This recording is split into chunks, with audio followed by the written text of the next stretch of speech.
In the beginning, there was no time as we know it. No clocks, no calendars, no moments ticking away into the past. Time existed only as the eternal rhythm of the cosmos itself, in the slow dance of stars and the patient turning of our world.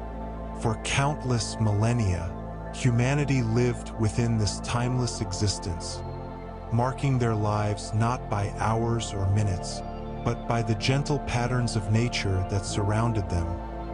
Our ancestors first began to truly notice time through the sky above them. They watched the sun trace its arc across the heavens each day, disappearing beyond the horizon only to return again with the dawn. This daily cycle became humanity's first clock, dividing existence into the fundamental rhythm of light and darkness, waking and sleeping. It was perhaps 30,000 years ago that people began to pay careful attention to these celestial patterns, not just as passive observers, but as students of the sky, seeking to understand the mysteries unfolding above them. But the sun told only part of time's story. Ancient peoples soon discovered that the moon, that pale companion in the night sky, followed its own mysterious schedule. It would appear as a thin crescent, grow night by night into a luminous circle, then slowly fade away to darkness before beginning its cycle anew. This lunar rhythm, taking roughly 29.5 days to complete, gave humanity its first true unit of time beyond the single day. Many ancient cultures organized their lives around these moon cycles, and this is why even today, our modern months echo the moon's ancient journey across the sky. As generations passed and humans became more attentive observers, they noticed something even more profound.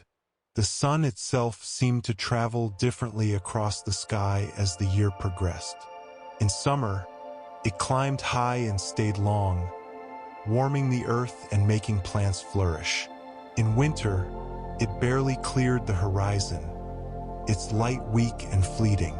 The seasons emerged as time's grand cycle, a pattern so fundamental that survival itself depended on understanding it. Early agricultural societies, beginning around 10,000 years ago, needed to know precisely when to plant their seeds and when to harvest their crops. The consequences of misreading time's seasonal message could mean the difference between feast and famine. Around 5,000 years ago, the ancient Egyptians made a remarkable discovery that would change humanity's relationship with time forever. They noticed that the star Sirius, the brightest star in the night sky, appeared on the eastern horizon just before sunrise on the same day each year. This stellar event coincided almost perfectly with the annual flooding of the Nile River, that life-giving inundation that made Egyptian civilization possible. By carefully counting the days between each appearance of Sirius, the Egyptians determined that a year contained 365 days. They had measured time itself and found it to be consistent, predictable, and mathematical. This Egyptian calendar was revolutionary but not perfect. The true solar year is actually about 365.25 days long, a fact that would cause no end of complications for future timekeepers. But for the Egyptians, this calendar represented something profound.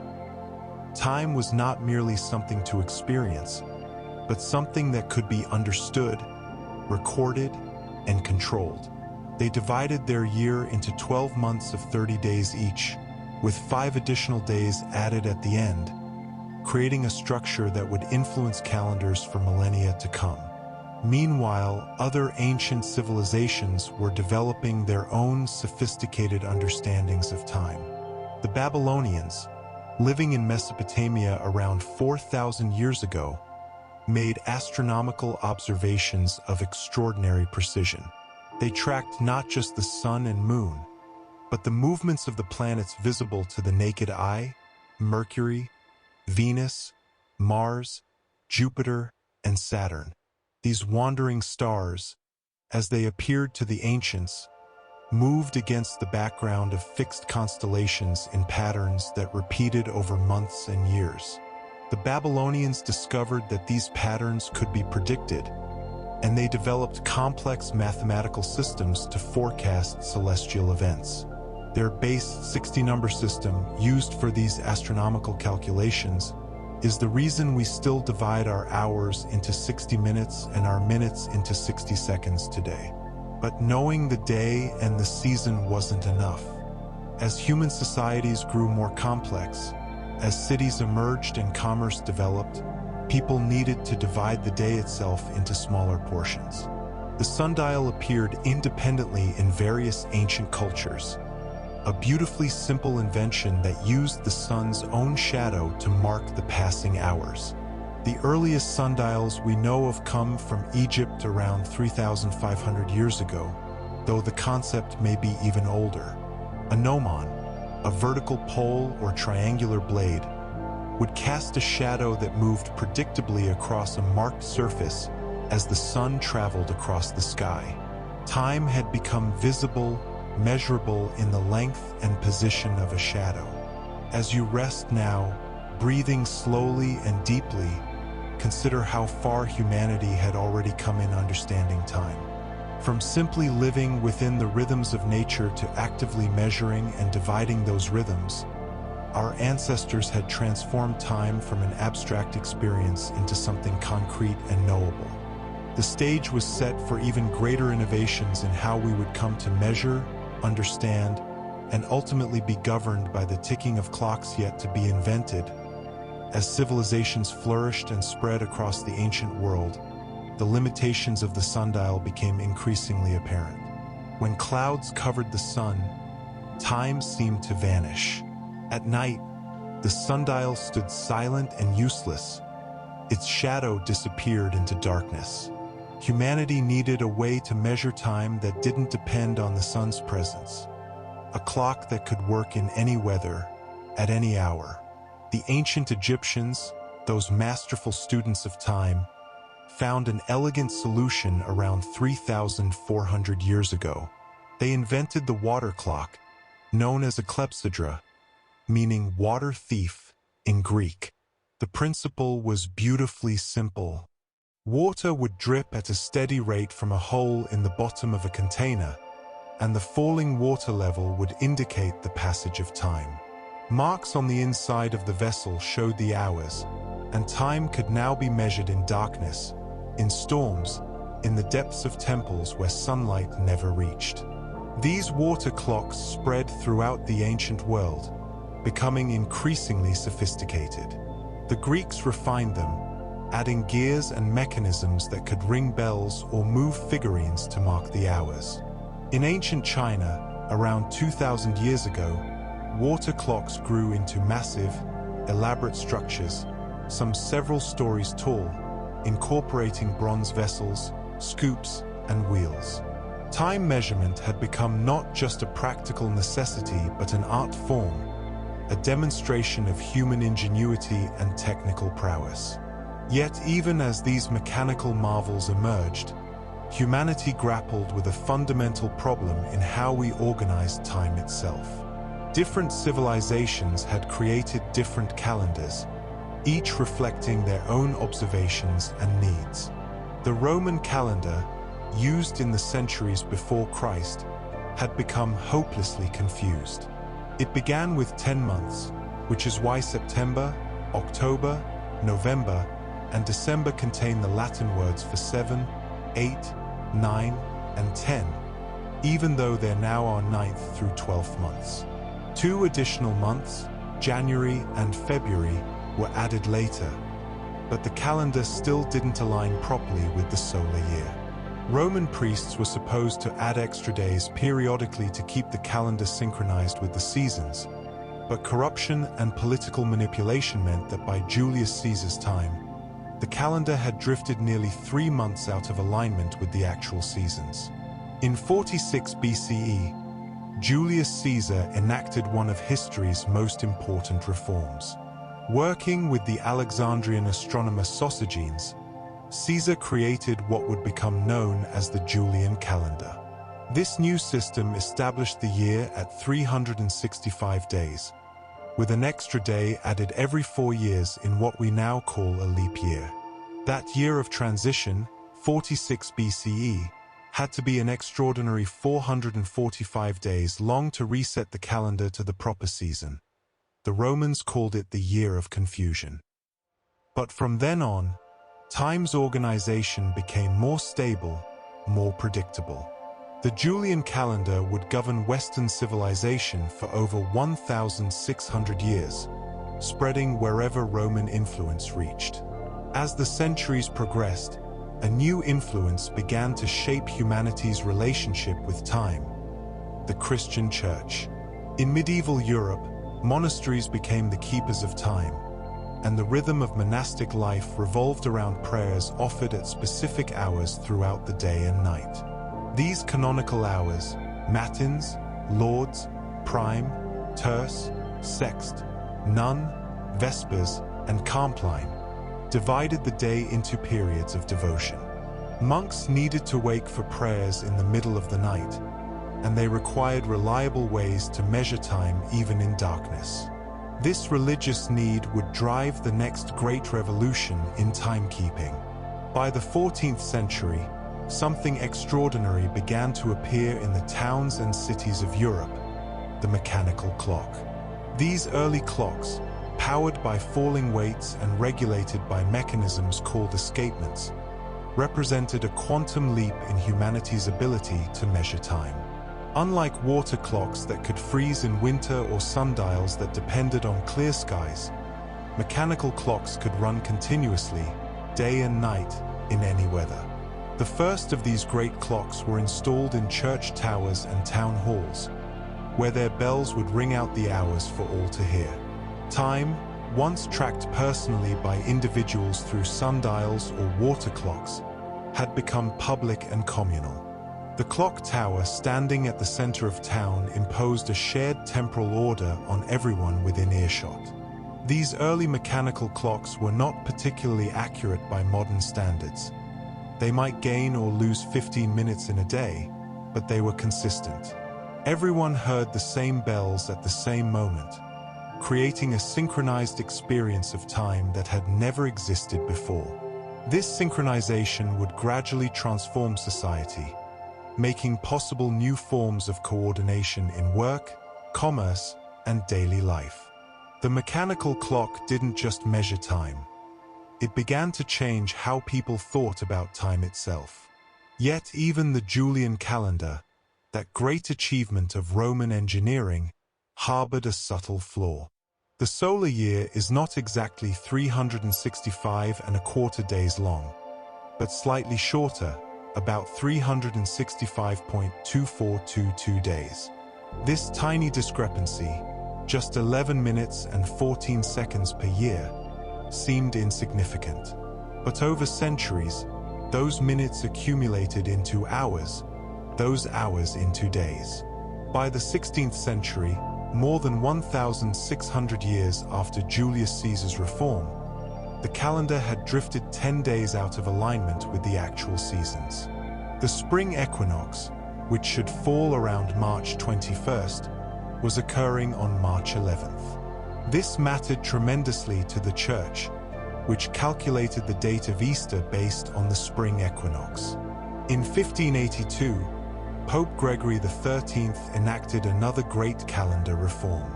The Gregorian calendar, which we still use today, corrected the Julian calendar's drift by refining the leap year rule. Most years divisible by 4 would still be leap years, but century years would only be leap years if divisible by 400. Thus, 1600 and 2000 were leap years, but 1700, 1800, and 1900 were not. This elegant mathematical adjustment brought the calendar into near-perfect alignment with Earth's orbit around the Sun. To correct the accumulated error, 10 days were simply dropped from the calendar in October 1582. People went to bed on Thursday, October 4th, and woke up on Friday, October 15th. Time itself seemed to have jumped forward, though of course, nothing had changed except humanity's method of recording it. Let your breathing slow now. matching the ancient rhythm of day and night that those first timekeepers observed. Feel yourself drifting as time itself drifts, measured now in heartbeats and breaths. The oldest clocks of all the mechanical clock had emerged, but it remained imperfect, an approximation of time rather than its master. The problem lay in the escapement, that crucial mechanism that controlled how quickly the clock's weights descended and thus how fast time itself seemed to move. These early escapements were irregular, speeding up and slowing down unpredictably. Time needed a more perfect regulator, something that could beat with absolute consistency, and the solution would come from an unexpected moment of observation.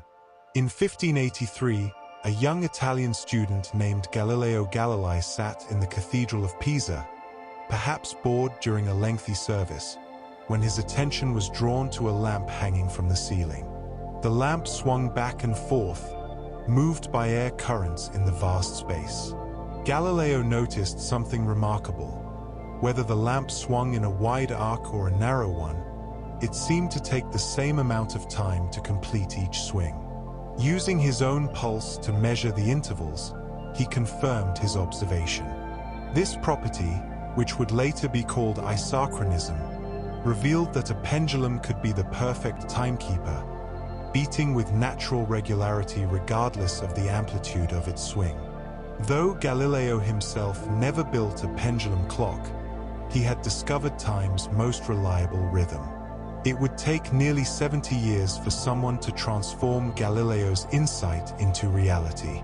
In 1656, a Dutch scientist named Christian Huygens constructed the first pendulum clock, and the results were extraordinary. Where earlier mechanical clocks might lose or gain 15 minutes per day, Huygens' pendulum clock was accurate to within 15 seconds per day. Time measurement had suddenly become 60 times more precise. The steady swing of the pendulum, driven by gravity itself, provided the heartbeat that clocks had always needed. Within decades, pendulum clocks spread across Europe, their long cases standing in halls and parlors, their gentle tick-tock becoming the soundtrack of domestic life. This new precision in timekeeping arrived at a crucial moment in human history. The age of exploration was in full flower, with ships venturing across vast oceans to distant lands. But sailors faced a deadly problem. They didn't know where they were. Determining latitude, how far north or south you were, was relatively simple, calculated by measuring the angle of the sun or stars above the horizon.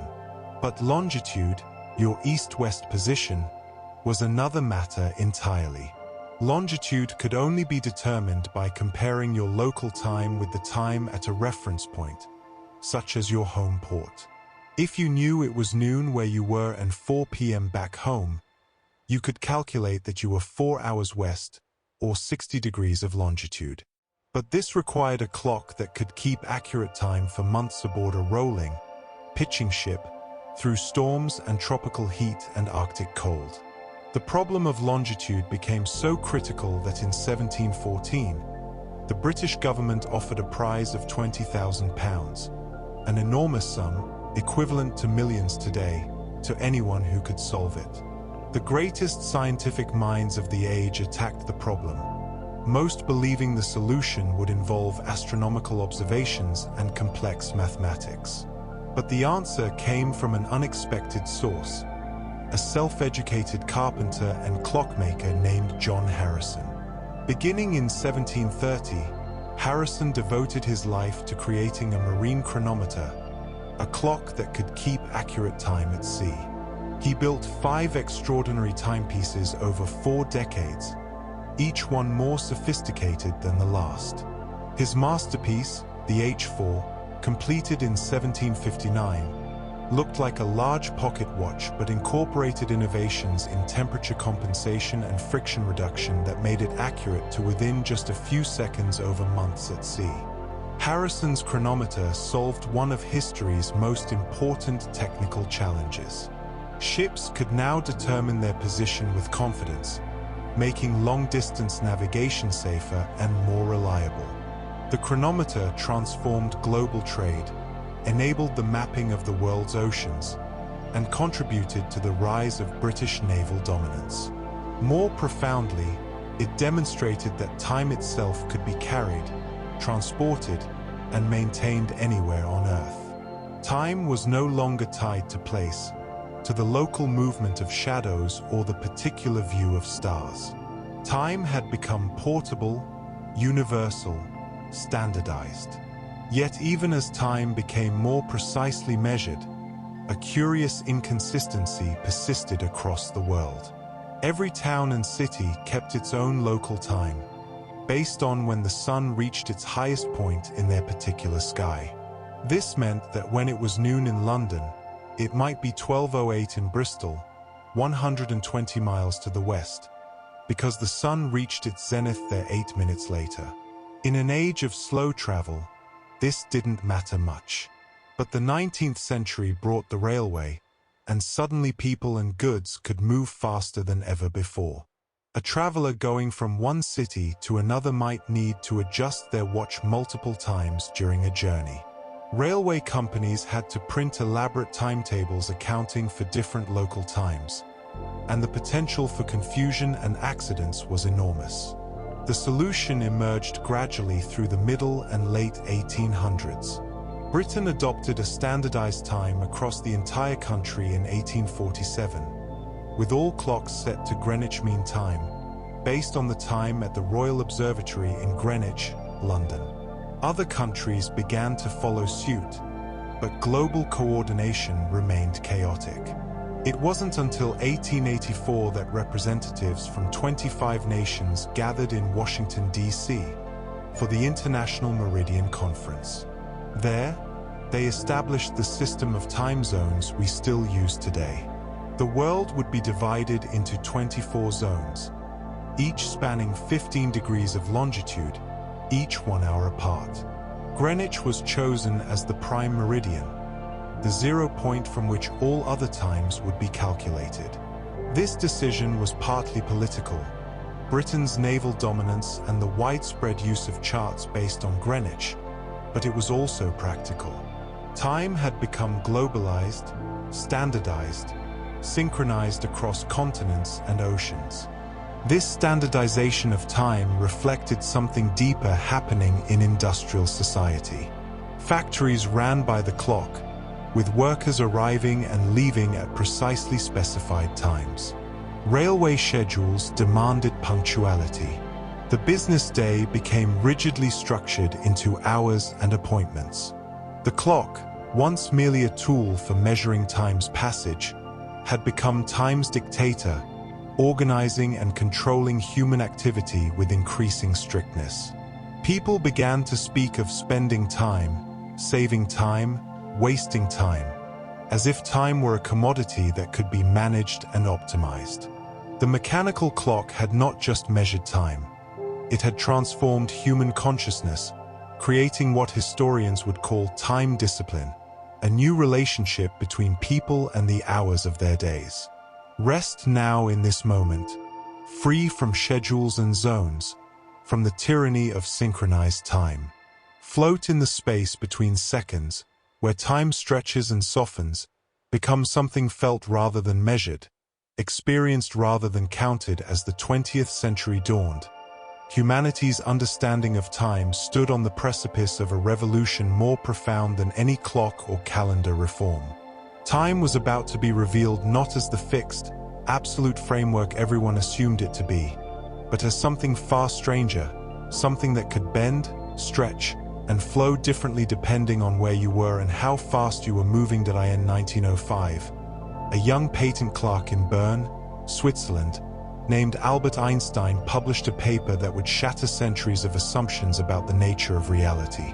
His special theory of relativity proposed something that seemed impossible. Time is not absolute.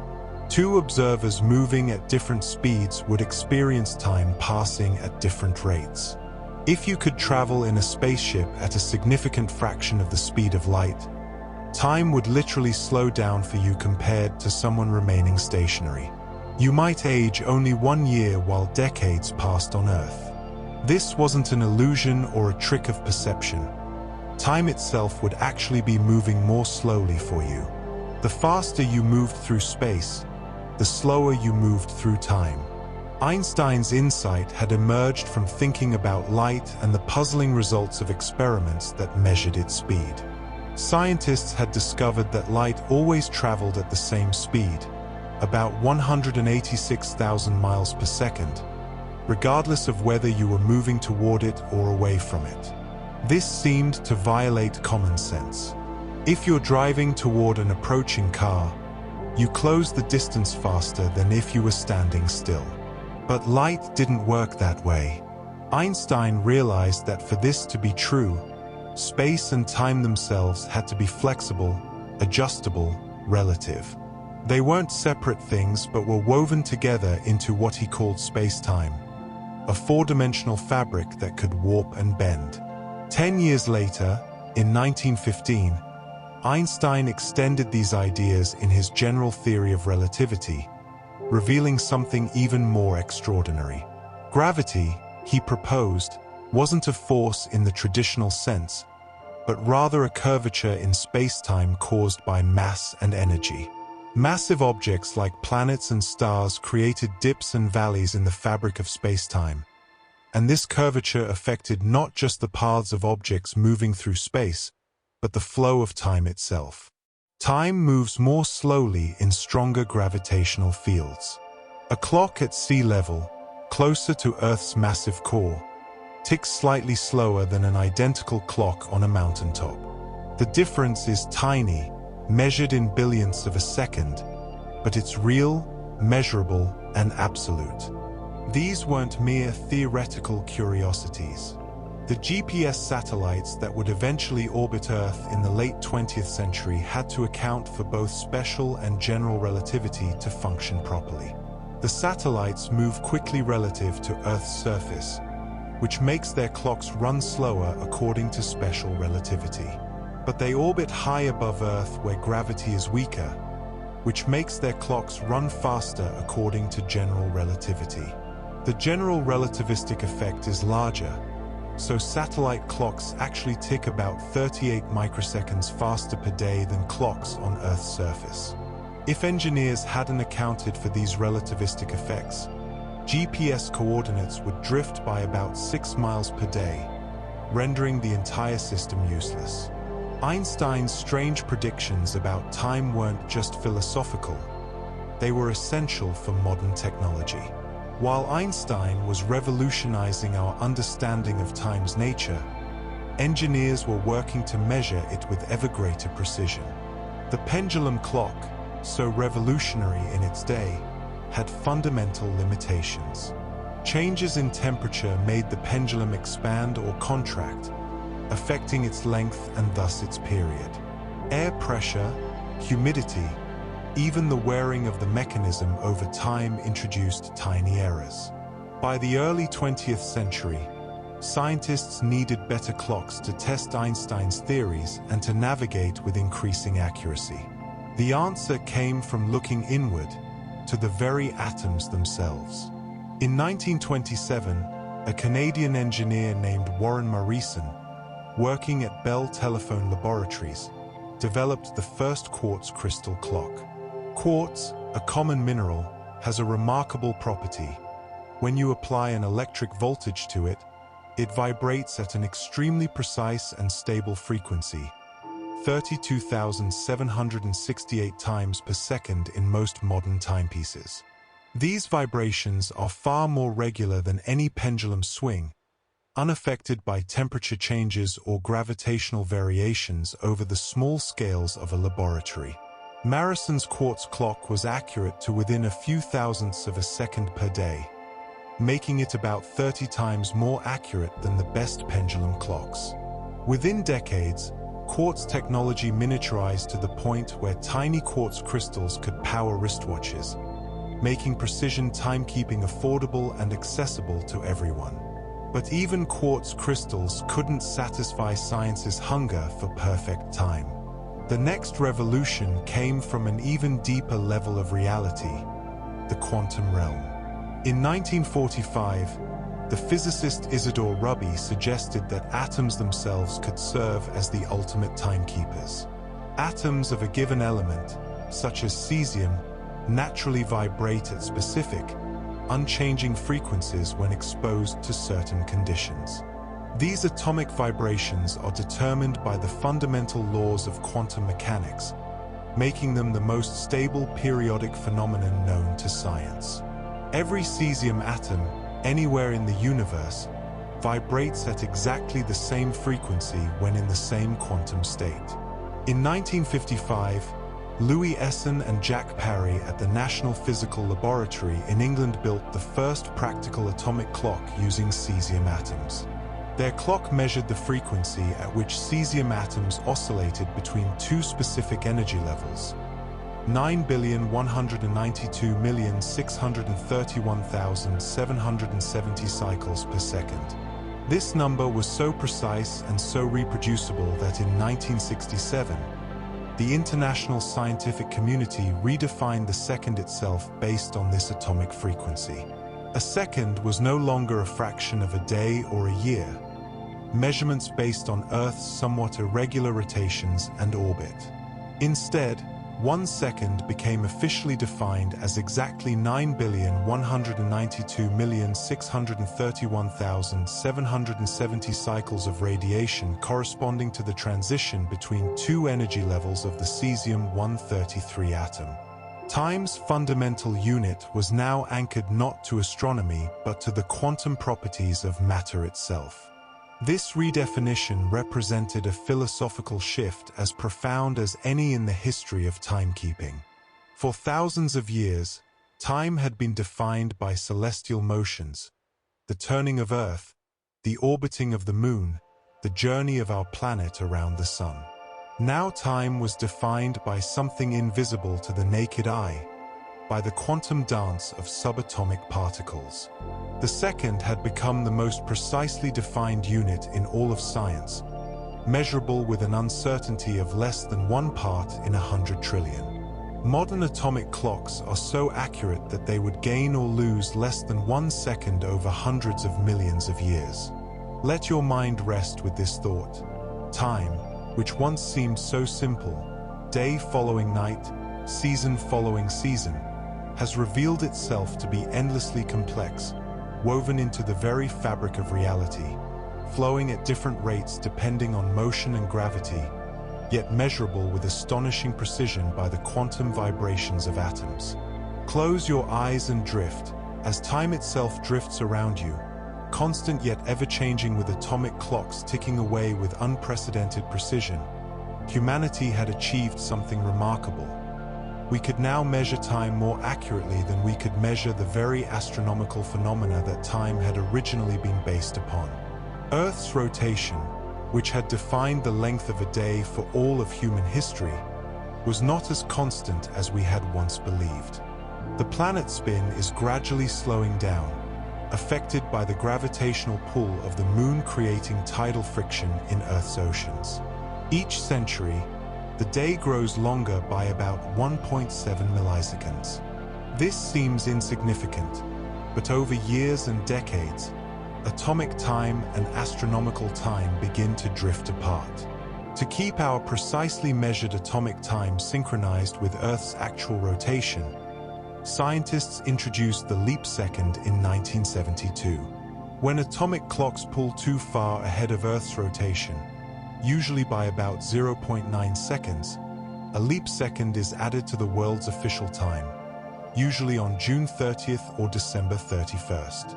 At midnight, clocks show 23 hours 59 minutes and 59 seconds, then 23 hours 59 minutes and 60 seconds, and only then advance to midnight.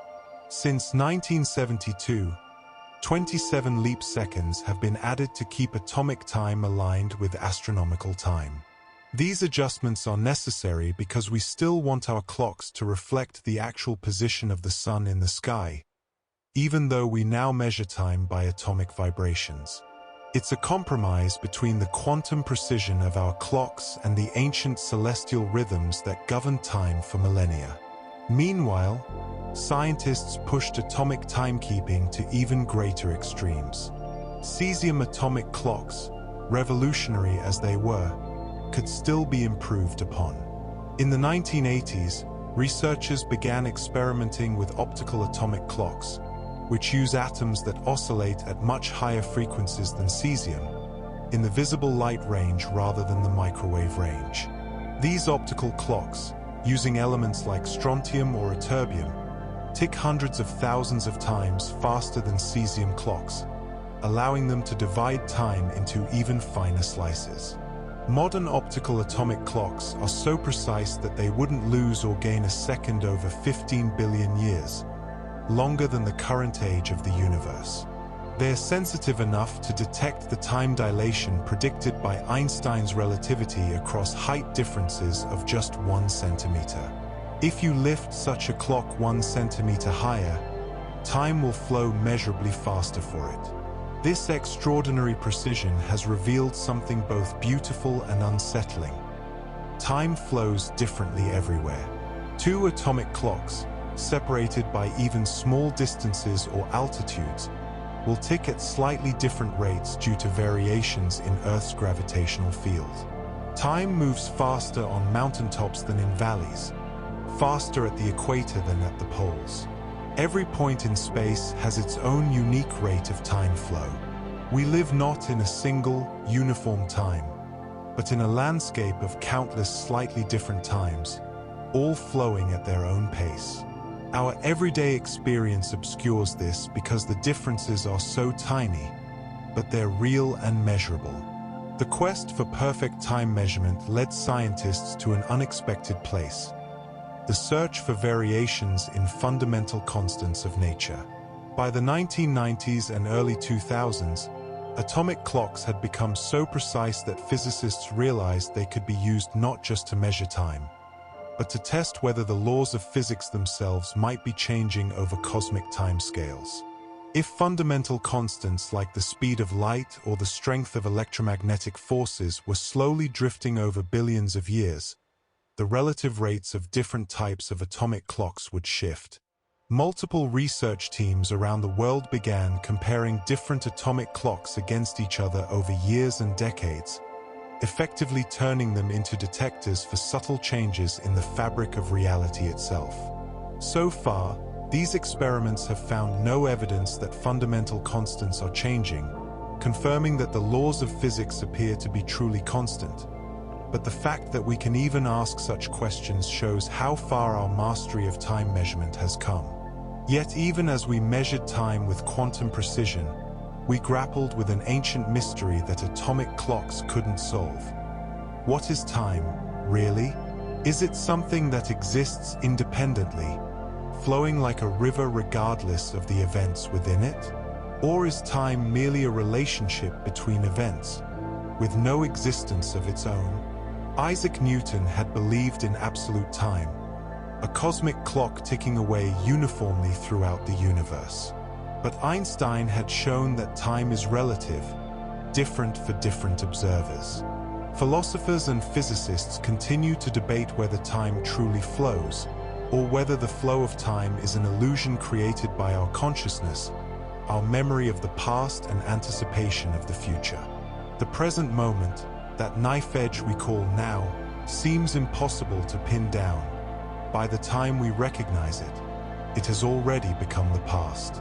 Modern physics has revealed even stranger properties of time. In the equations of quantum mechanics and relativity, time behaves very differently from our everyday experience. At the quantum level, particles can exist in superpositions, in multiple states simultaneously, until observed. Some interpretations suggest that all possible moments in time, past, present, and future, exist simultaneously in what physicists call the block universe, and our perception of time flowing is merely the result of our consciousness moving through this four-dimensional structure. Other theories propose that time might not be fundamental at all, but rather an emergent property arising from deeper, more fundamental aspects of reality that have no temporal character. The true nature of time remains one of physics' deepest mysteries. As our understanding and measurement of time reached these extraordinary levels of sophistication, something curious happened in society. Time seemed to speed up. In the age of atomic clocks, GPS satellites, and instant global communication, people increasingly felt they had less time than ever before. The modern world operates at a pace unimaginable to our ancestors. Information that once took months to travel across oceans now arrives in milliseconds. Stock markets execute trades in microseconds. Our devices coordinate their activities using network time protocol, synchronizing to within milliseconds of coordinated universal time maintained by atomic clocks around the world. We live in a civilization where nearly everything is precisely scheduled, where being even minutes late can cause cascading disruptions, where time has become perhaps our most precious and carefully rationed resource. This acceleration has a psychological dimension too. Studies have shown that as we age, our perception of time's passage accelerates. A year to a 5-year-old represents 20% of their entire life. To a 50-year-old, it's only 2%, making it feel proportionally shorter. Our brains measure time partly by the number of new experiences we have, and as life becomes more routine, fewer memorable moments mark the passage of days, making weeks and months seem to slip by with increasing speed. The modern world, with its constant connectivity and endless streams of information, can actually accelerate this feeling, leaving people with the sense that time is slipping through their fingers faster than ever. Breathe slowly now and feel time expand around you. In this quiet space, separated from schedules and deadlines and synchronized clocks, time becomes something you inhabit rather than something that drives you forward. Let yourself sink into this moment, this eternal present, where time is neither fast nor slow, neither measured nor counted, but simply is. As we've journeyed through the history of time, we've seen how humanity moved from observing natural rhythms to measuring microseconds with atomic precision. But there's another dimension to time's story, one that takes us beyond measurement and into the very origins of time itself. For if we trace time backward far enough, we arrive at a moment beyond which time, as we understand it, may not have existed at all. In 1927, a Belgian priest and astronomer named Georges Lemaitre proposed something radical. The universe had not always existed but had emerged from what he called a prime-val atom, an incredibly dense and hot state from which all matter, energy, space, and time itself had expanded. This idea was initially met with skepticism. Many scientists preferred the notion of an eternal, unchanging universe. But evidence began to accumulate. In 1929, Edwin Hubble observed that distant galaxies were moving away from us, and the farther away they were, the faster they were receding. The universe was expanding, and if you ran this expansion backward like a film in reverse, everything in the cosmos would converge to a single point at a finite time in the past. This theory, eventually called the Big Bang, suggested that time itself had a beginning approximately 13.8 billion years ago. Before that moment, there was no before, time did not exist. The question, what happened before the Big Bang, may be meaningless, like asking what's north of the North Pole. Time and space emerged together in that first instant, along with matter and energy, all compressed into an infinitesimally small point of infinite density. In the first fraction of a second after this beginning, time was so intertwined with the fabric of space-time, and conditions were so extreme that our normal understanding of cause and effect may not even apply. The universe's first moments exist at the very boundary of what physics can describe. As the universe expanded and cooled, time began to behave more like the stable, measurable phenomenon we know today. Within minutes of the Big Bang, the first atomic nuclei formed. After about 380,000 years, atoms themselves assembled, and the universe became transparent to light for the first time. That ancient light still fills the universe today as the cosmic microwave background radiation, a faint glow detectable in every direction of the sky, the afterglow of creation itself. When scientists map this radiation with sensitive instruments, they're essentially looking back in time, seeing the universe as it was just hundreds of thousands of years after time began. This ability to look backward through time is one of astronomy's most profound gifts. Because light travels at a finite speed, those same 186,000 miles per second that figured into Einstein's theories, when we look at distant objects, we're seeing them as they were in the past. The light from the sun takes about 8 minutes to reach Earth, so we see the sun as it was 8 minutes ago. Stars in our night sky range from a few light years to thousands of light years away, meaning we see them as they were years or millennia in the past. Some may have already died, their light still traveling toward us across the void. The most distant galaxies we can observe with powerful telescopes are so far away that we're seeing them as they were over 13 billion years ago, when the universe was still young. In a very real sense, telescopes are time machines, allowing us to witness the deep past. But time's story isn't just about looking backward. It's also about looking forward, and here we encounter some of time's most unsettling implications. According to our best current understanding of physics, the universe will continue expanding, not just indefinitely, but at an accelerating rate, driven by mysterious dark energy that makes up about 68% of the universe's total mass energy content. Current stars will eventually exhaust their nuclear fuel and die. Star formation will cease when available gas is used up. In about 100 trillion years, the last stars will flicker out, and the universe will enter what cosmologists call the degenerate era, populated only by cold, dark remnants like white dwarfs, neutron stars, and black holes drifting through an ever-expanding void. Even those objects won't last forever. Black holes, those ultimate gravitational traps from which not even light can escape, will themselves eventually evaporate through a quantum process called Hawking radiation, proposed by physicist Stephen Hawking in 1974. A black hole with the mass of our Sun would take about 10 to the 67th power years to evaporate, a number so large it's almost incomprehensible, a 1 followed by 67 zeros.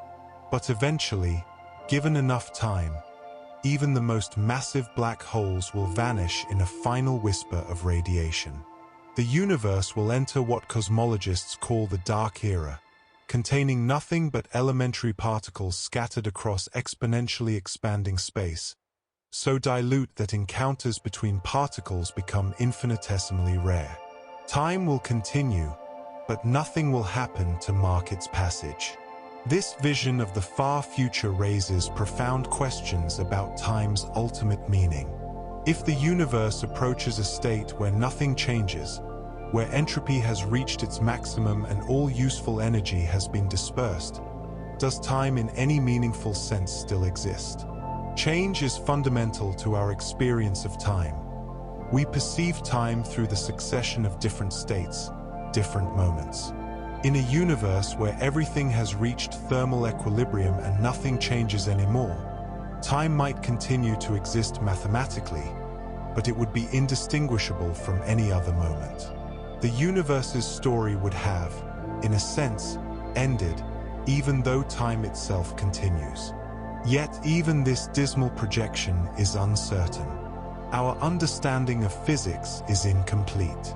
We don't fully understand dark energy, the mysterious force accelerating the universe's expansion. We don't know if our current theories apply at the extreme scales of cosmic time. There might be phenomena we haven't discovered yet that could change the universe's ultimate fate.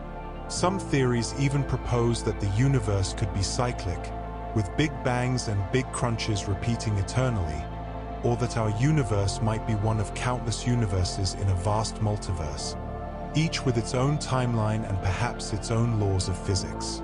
The final chapter of time's story remains unwritten, hidden beyond the limits of our current knowledge. What we do know is that time, that most familiar aspect of our existence, is also one of the universe's deepest mysteries. From its possible beginning in the Big Bang to its role in relativity, from our ability to measure it with atomic precision to its strange behavior in the quantum realm, from our subjective experience of its flow to its ultimate fate in the cosmos, time refuses to be fully understood. It is simultaneously the most measured quantity in physics and one of the least understood aspects of reality. Rest now in this present moment, this infinitesimal slice of the universe's vast timeline.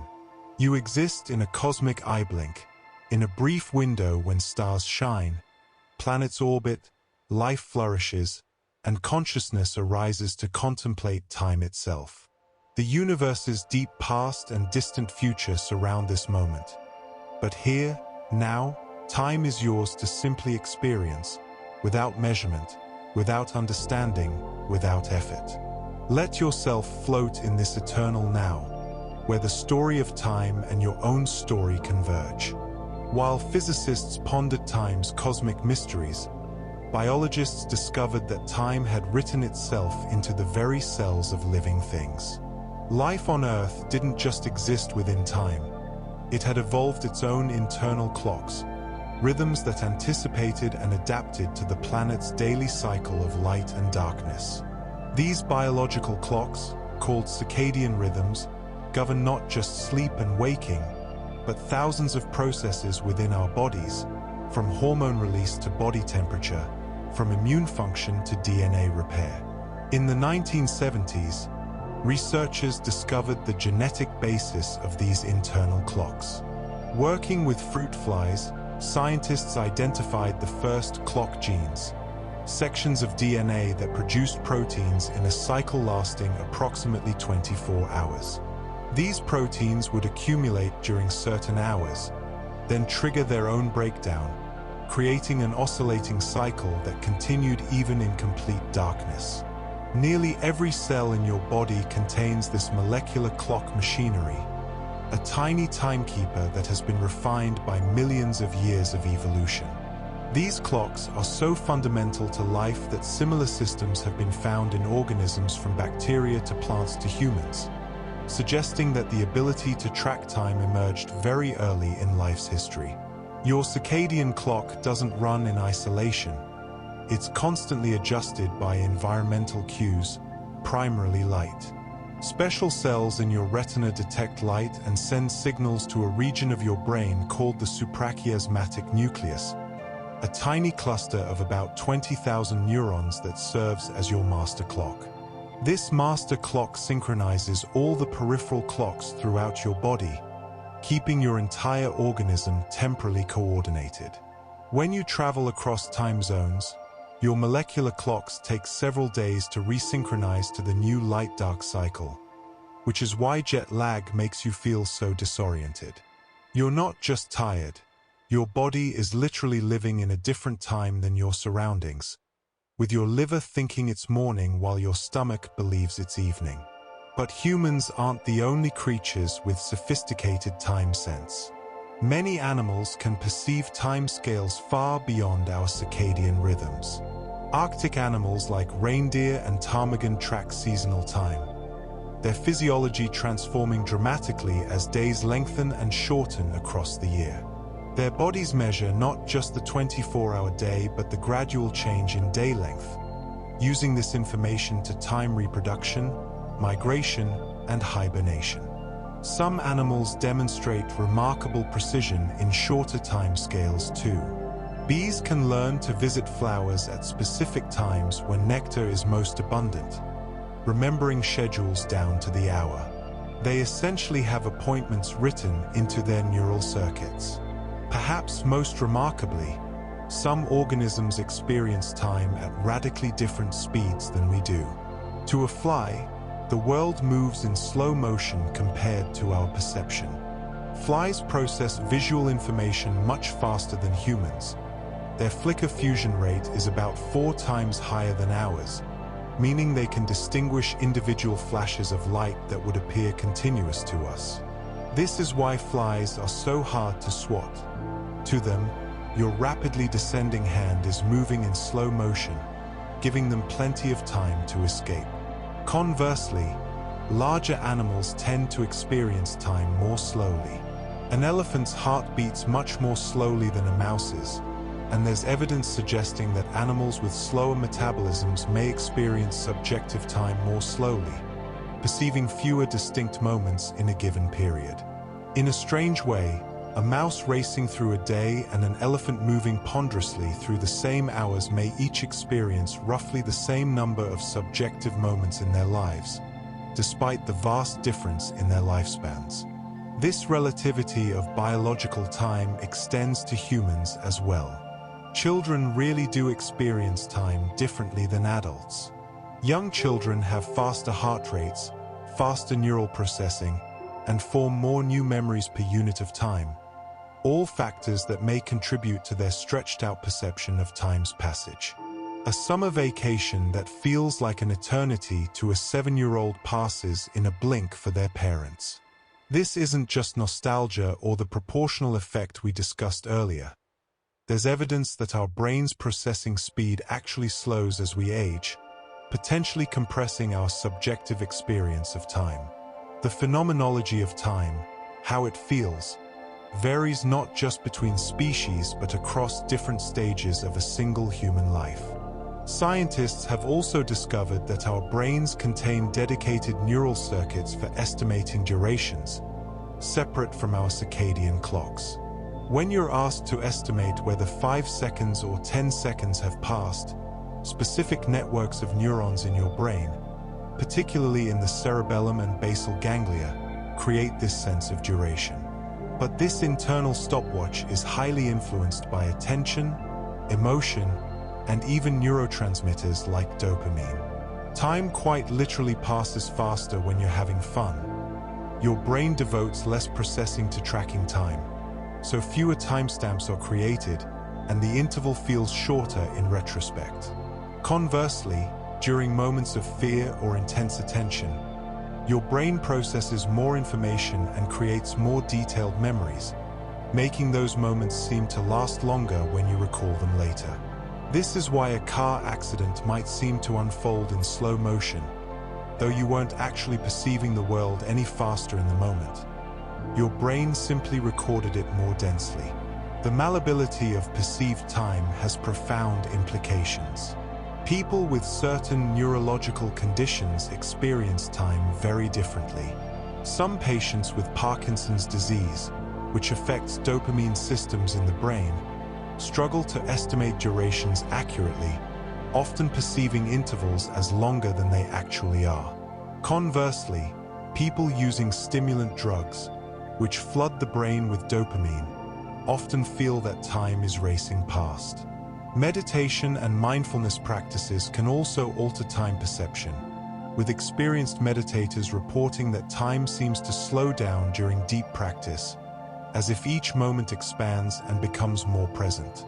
These aren't illusions, they're genuine differences in how the brain constructs the experience of time from the stream of sensations and thoughts.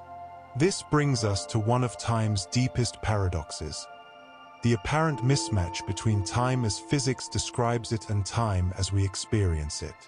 In the equations of physics, past and future are largely symmetric. The laws work equally well forward or backward in time. Yet our experience of time is profoundly asymmetric. We remember the past but not the future. We can influence the future but not the past. Effects follow causes, never the reverse. Eggs break but don't spontaneously reassemble. We age, entropy increases, and time's arrow points relentlessly forward. This arrow of time, as physicists call it, appears to emerge from thermodynamics, from the tendency of systems to move towards states of higher entropy, greater disorder. Yet consciousness seems to give us a unique relationship with this arrow. We ride it, aware of its direction, experiencing ourselves as moving through time even though physics suggests time might be more like a landscape we exist within, rather than a river we flow along. Let yourself drift now, feeling time not as measured seconds but as lived experience.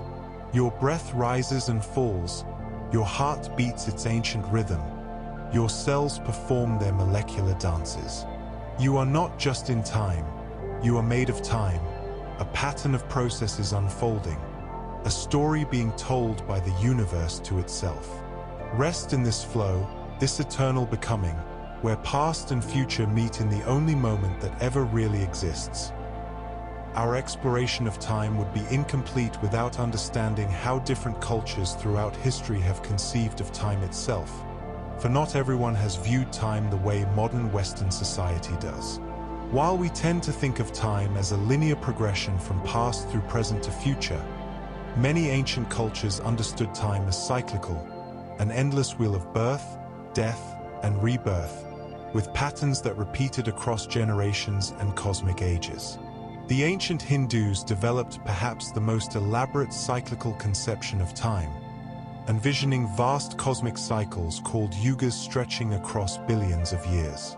According to Hindu cosmology, the universe goes through 4 ages in each cycle, from a golden age of perfection through progressive decline to a dark age, before being destroyed and reborn again. We currently live in the Kali Yuga, the age of darkness, which began over 5,000 years ago and will last 432,000 years. These yugas combine into longer cycles, and the complete cycle of universal creation and destruction, a single day of Brahma, lasts 4.32 billion years, remarkably close to modern scientific estimates of Earth's age. This wasn't coincidence but a reflection of sophisticated astronomical observations and mathematical reasoning. The cyclical view suggested that history doesn't progress toward an endpoint but repeats its patterns eternally, that what has happened will happen again, that time curves back on itself. The ancient Maya of Central America also possessed a complex understanding of time, maintaining multiple interlocking calendars that tracked different cycles simultaneously. Their 260-day sacred calendar, the Tzolk'in, intermeshed with a 365-day solar calendar, the Hab, creating a larger cycle of 52 years before the calendars returned to the same starting position. Beyond these, they tracked the movements of Venus, Mars, and the Moon, and maintained a long count calendar that measured vast spans of time. The Maya were obsessed with time, seeing it not as an empty container for events but as something alive and powerful, with each day having its own character and quality. They believed time was carried by gods who took turns bearing its weight, passing it from one to another in an eternal procession. This wasn't primitive superstition. The Maya made astronomical observations of extraordinary precision and could predict celestial events centuries in advance, in contrast to these cyclical views. The Judeo-Christian tradition introduced a more linear conception of time to Western thought. Time had a definite beginning at creation, progressed through meaningful historical events, the covenant with Abraham, the exodus from Egypt, the coming of Christ, and moved toward an ultimate culmination at the end of days. This linear time was purposeful, directional, unrepeatable. Each moment mattered uniquely because it would never come again. This view profoundly influenced Western culture, contributing to ideas of progress, development, and historical change. The notion that things could genuinely improve over time, that the future could be better than the past, drew strength from this linear conception of time moving toward redemption. Yet other cultures developed entirely different frameworks for understanding time. Many indigenous peoples of North America conceived of time not as something separate from space, but as deeply embedded in place.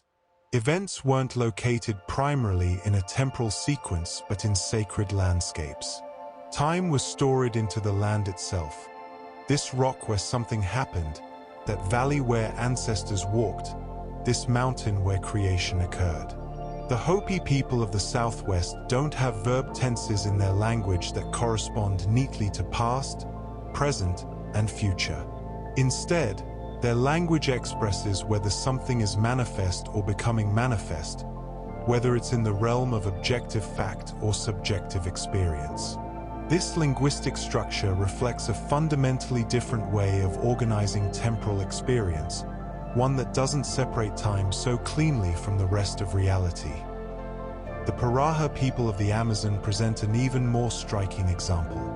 Their language appears to have no words for specific numbers, no creation myths, and no way to talk about events not directly experienced or witnessed.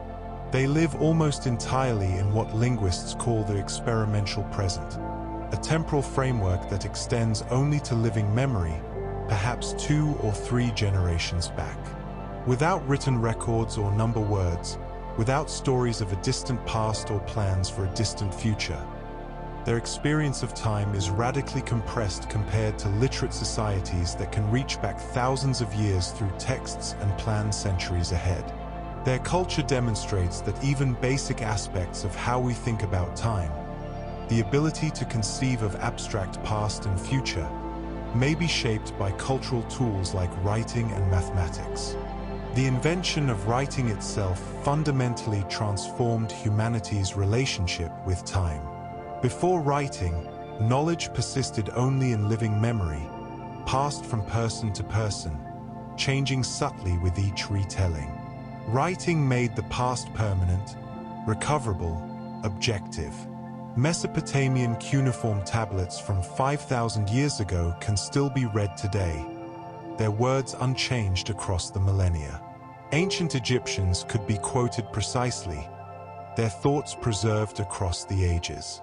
This permanence of the written word created a new kind of time, historical time, where past events could be precisely dated, ordered, and analyzed. The invention of writing around 3200 BCE marks the traditional boundary between prehistory and history, not because humans suddenly became more important, but because they could now leave permanent records of their existence. Time became something that could be captured, stored, and transmitted across generations without degradation. Photography, invented in the early 19th century, took this preservation of time even further. For the first time in human history, a moment could be captured not just as description or drawing, but as a direct physical trace of light that had reflected off people and places at a specific instant. Early photographs required subjects to sit motionless for many seconds, blurring the boundaries between moments. But as technology improved, photography began to freeze time with increasing precision. A photograph from the 1860s shows you a person who lived over 150 years ago, exactly as they appeared for a fraction of a second on a specific day. You can look into their eyes, see the texture of their clothing, observe details they themselves might not have noticed. Time became something you could hold in your hand, file in an album, revisit whenever you wished. The motion picture, emerging in the 1890s, added a new dimension, captured time that could flow again. Film didn't just preserve a moment, but preserved duration, movement, change. Time itself seemed to be bottled and stored, ready to be replayed. Early audiences reportedly fled in terror when they saw a train approaching on screen, unable to reconcile the image's obvious flatness with the apparent reality of captured motion. Within a few decades, films could be edited, time rearranged, flashbacks and flash-forwards created, multiple timelines interwoven. Cinema became the art form of time itself, able to compress hours into minutes or stretch seconds into lengthy sequences, to move freely backward and forward, to show multiple temporal perspectives simultaneously. This technological mastery over time's representation has only accelerated. Digital technology now allows us to manipulate time in ways that would seem like magic to earlier generations. We can slow motion to see a hummingbird's wings beat, or speed it up to watch flowers bloom in seconds. We can store vast libraries of video, preserving countless hours of lived experience.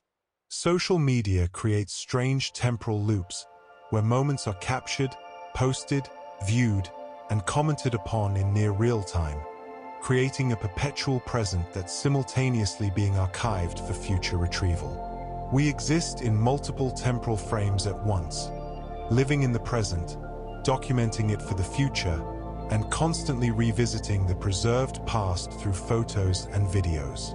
Our experience of time has become layered, fractal, simultaneously more immediate and more detached than ever before in human history.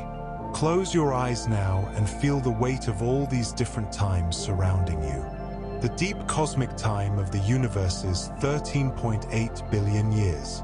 The geological time of Earth's 4.5 billion year history. The evolutionary time that shaped your biology. The historical time recorded in writing and image. The cultural time of calendars and traditions. The personal time of your own memories stretching back to childhood. And the eternal present moment where all these times converge.